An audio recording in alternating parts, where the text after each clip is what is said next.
Hello guys, welcome to K V P U channel. ನಾನು ಆಶಿಕ್. ನಾನು ಇವತ್ತು ಜಸ್ಟ್ ಸ್ಕ್ರೋಲ್ ಮಾಡ್ತಾ ಹೋಗ್ತೀನಿ, ಏನೇನು ನನಗೆ ಸಿಗ್ತಾ ಹೋಗುತ್ತೆ ಅದನ್ನು ನಾನು ವೀಡಿಯೋಸ್ನ ಮಾಡ್ತಾ ಹೋಗ್ತೀನಿ ಅಂತ ಹೇಳ್ಬೋದು. ಅಂದರೆ ನನ್ನ ಏನು ಲೈವ್ ರಿಯಾಕ್ಷನ್ ಇರುತ್ತೆ ಅದು ನಿಮಗೆ ನೋಡೋದಕ್ಕೆ ಸಿಗುತ್ತೆ ಅಂತ ಹೇಳ್ಬೋದು. ಅನ್ಕಟ್ ಅನ್ಎಡಿಟೆಡ್ ವಿಡಿಯೋ ಆಗಿರುವಂಥದ್ದು, ಅಂದರೆ ಇಲ್ಲಿಂದ.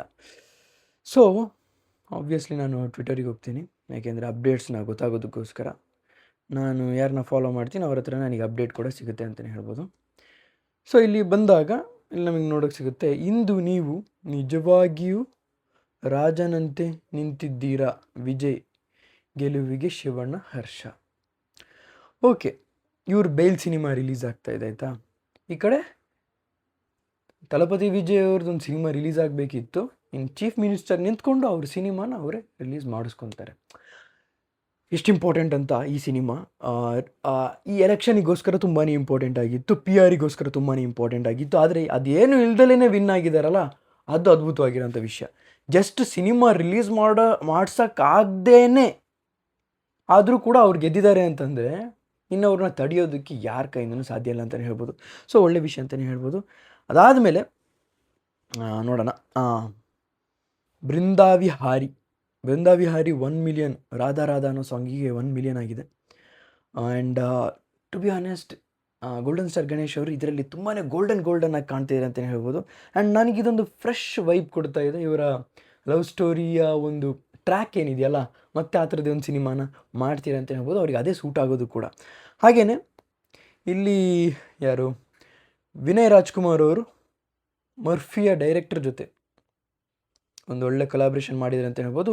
ನೋಡೋಣ, ನನಗೆ ಗೊತ್ತಿರೋಂಗೆ ತುಂಬಾ ಅದ್ಭುತವಾಗಿರೋವಂಥ ಒಂದು ಮಾಸ್ ಆ್ಯಕ್ಷನ್ ಸಿನಿಮಾ ಇವ್ರ ಕಡೆಯಿಂದ ಅಪ್ಕಮಿಂಗ್ ಡೇಸಲ್ಲಿ ಎಕ್ಸ್ಪೆಕ್ಟ್ ಮಾಡ್ಬೋದು ಅಂತ. ಯಾಕೆಂದರೆ ಇದುವರೆಗೂ ಆ ಥರದ್ದು ಯಾವುದು ಬಂದಿರಲಿಲ್ವಲ್ಲ. ಸೊ ಇನ್ನು ಅಪ್ಕಮಿಂಗ್ ಡೇಸಲ್ಲಿ ನೀವು ಎಕ್ಸ್ಪೆಕ್ಟ್ ಮಾಡ್ಬೋದು. ಇವತ್ತು 12:04 ಇದೊಂದು ಅಪ್ಡೇಟ್ ಬರುತ್ತೆ ಅಂತಲೇ ಹೇಳ್ಬೋದು. So Kannada live concert, okay, Ajaneesh ಅವ್ರದ್ದು ಒಂದು ಕನ್ನಡದ ಲೈವ್ ಕಾನ್ಸರ್ಟ್ ಬರೋಕೊಟ್ಟಿದೆ.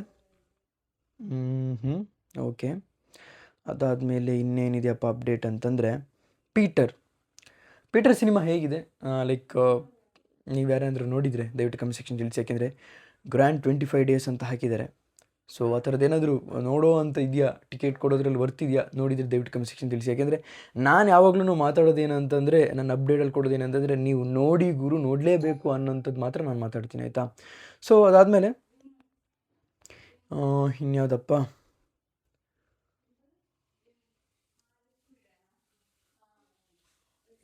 ಯಾವುದಿದೆ,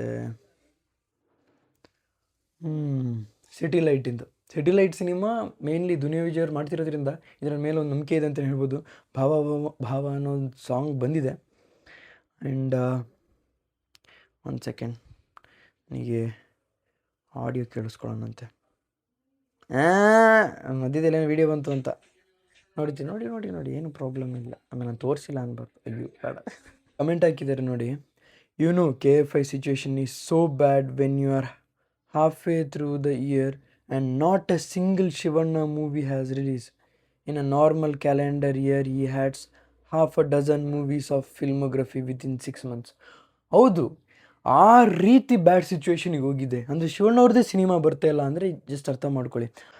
ಯಾವುದೋ ವಿಡಿಯೋ ಒಂದು ಸಿನಿಮಾ ಬ್ಲಿಂಕ್ ಟೀಮ್ ಕಡೆಯಿಂದ ಬಂದಿರುವಂಥದ್ದು, ಅದನ್ನು ಹಾಕಿದ್ದಾರೆ ಅಂತಲೇ ಹೇಳ್ಬೋದು. ಸೊ ನನಗೆ ಗೊತ್ತಿರೋಂಗೆ ಇವೆಲ್ಲ OTT ರಿಲೀಸ್ ಆಗಬೇಕು. ನಾನು ಹೇಳ್ತಿದ್ನಲ್ಲ, OTTಲಿ ರಿಲೀಸ್ ಮಾಡೋ ಅಂಥ ಸಿನಿಮಾಗಳು ಅಂತ, ಅದೆಲ್ಲ ಇಂಥ ಸಿನಿಮಾಗಳಾಗಿರೋವಂಥದ್ದು. ಸೊ ಮೇನ್ಲಿ OTTಲಿ ಬಂದ್ರೇ ನಿಮಗೊಂದು ಅರ್ಥ ಇರೋವಂಥದ್ದು. ಆಬ್ವಿಯಸ್ಲಿ KD ದ ಡೆವೆಲ್ ಒಂದು ಟೀಮಿಗೆ ಥ್ಯಾಂಕ್ ಯು ಹೇಳ್ತಾ ಒಳ್ಳೆ ಸಿನಿಮಾನ ಕೊಟ್ಟಿದೆ ಅಂತ ಹೇಳ್ಬೋದು.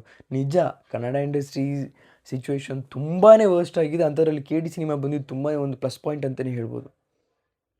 ಆಮೇಲೆ ಇನ್ನು ಮ್ಯಾಂಗೋ ಪಚ್ಚ, ಈ ಒಂದು ಸಿನಿಮಾ ರ್ಯಾಪ್ ಸಾಂಗ್ ಮಾತ್ರ ನೆಕ್ಸ್ಟ್ ಲೆವೆಲ್ ಕೊಟ್ಟಿದ್ದಾರೆ. ಸೊ ನನಗೆ ಇದುವರೆಗೂ ಈ ಸಿನಿಮಾ ಆದಮೇಲೆ ಯಾವುದೇ ಇಂಟ್ರೆಸ್ಟ್ ಇರಲಿಲ್ಲ, ಯಾವುದೇ ಲುಕ್ಸ್ ಆಗಲಿ ಏನು ಇಂಟ್ರೆಸ್ಟ್ ಇರಲಿಲ್ಲ.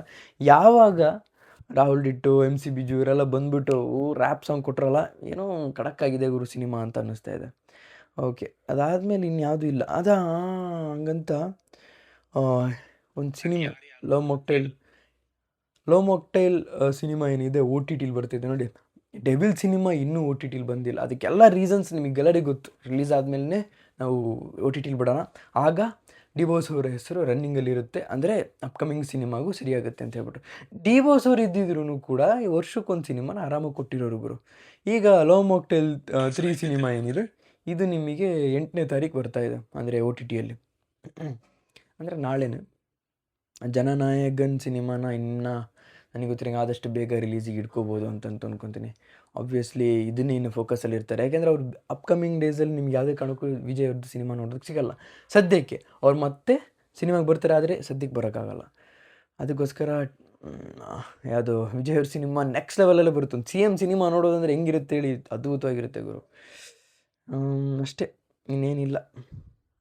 ಇನ್ನು ಅಪ್ಡೇಟ್ ಎಷ್ಟೇ ತೆಗೆದ್ರು ಅದರದ್ದೇ ಬರುವಂಥದ್ದು. ಬೇಲ್ ಟೀಮ್ ಏನಿದೆಯಲ್ಲ ಧರ್ಮಸ್ಥಳಕ್ಕೆ ಹೋಗಿದೆ, Dharamshala, for the last schedule of shoot. ಅಂದರೆ ಬೇಲಿಂದು ಆಲ್ಮೋಸ್ಟ್ ಶೂಟಿಂಗ್ ಆಗೋಗಿದೆ ಅನ್ನೋದೇ ತುಂಬ ಖುಷಿಯಾಗಿರುವಂಥದ್ದು. ಯಾಕೆಂದರೆ ಈಗ ಏನಾದರೂ ಶಿವರಾಜ್ ಕುಮಾರ್ ಅವ್ರಿಗೆ ಹುಷಾರು ಇದ್ದಿದ್ದರೆ ಇಷ್ಟೊತ್ತಿಗೆ ಆಲ್ರೆಡಿ ತುಂಬ ಮೂವಿ ಶೂಟ್ ಮಾಡಾಗಿರೋದು. ಆದರೆ ಅವ್ರಿಗೆ ಹುಷಾರಿಲ್ದಿರೋ ಕಾರಣಕ್ಕೋಸ್ಕರ ಈಗ ಬೇಲ್ ಶೂಟಿಂಗ್ ಆಲ್ರೆಡಿ ಆಗೋಕ್ಕಾಗಿದೆ. ಅವ್ರು ಈಗಿನ್ನೂ ಚೇತರಿಸ್ಕೊಂಡ್ರು, ಈಗಿನ್ನೂ ಒಂದು ಸಿನಿಮಾ ಮಾಡಿದ್ರು, ಈಗ ಇನ್ನೊಂದು ರಿಲೀಸ್ ಕೂಡ ಆಗುತ್ತೆ.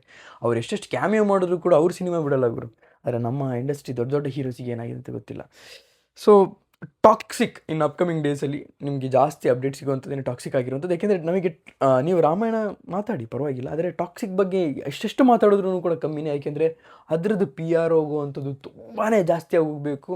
ಯಾರೆಲ್ಲ ಏನೇನೆಲ್ಲ ದುರೇಂದರ್ ಬಗ್ಗೆ ಎಲ್ಲ ಮಾತಾಡಿದ್ರಲ್ಲ, ಓಕೆ, ದುರೇಂದರ್ ಸಿನಿಮಾ ಎಂಟರ್ಟೈನ್ಮೆಂಟ್ ಆಗಿತ್ತು, ಎಲ್ಲ ಓಕೆ. ಆದರೆ ಟಾಕ್ಸಿಕ್ ಅಗೇನೆಸ್ಟ್ ಮಾತಾಡಬಾರ್ದಾಗಿತ್ತು. ಯಾಕೆಂದರೆ ಟಾಕ್ಸಿಕ್ ಸಿನಿಮಾ ಆ ರೀತಿ ಇರುವಂಥ ಸಿನಿಮಾ ಆಗಿರುವಂಥದ್ದು. ಪ್ರತಿಯೊಂದು ಬಿಟ್ ಬೈ ಬಿಟ್ ನಾನು ನಿಮಗೆ ನೆಕ್ಸ್ಟ್ ವಿಡಿಯೋ ಬಂದು ಹೇಳ್ತೀನಿ ಅಂತ ಹೇಳ್ತಾ, ಸೊ ಗೈಸ್ ಇದಿಷ್ಟು ನನಗೆ ಓವರಾಲ್ ಅಪ್ಡೇಟ್ಸ್ ಇದ್ದಿದ್ದು. ಅಪ್ಕಮಿಂಗ್ ವೀಡಿಯೋಸ್ ಎಲ್ಲ ಬೇರೆ ಬೇರೆನೇ ಲೆವೆಲಲ್ಲಿ ಇರುತ್ತೆ, ಎಂಜಾಯ್ ಮಾಡ್ತೀರಾ. Piece out.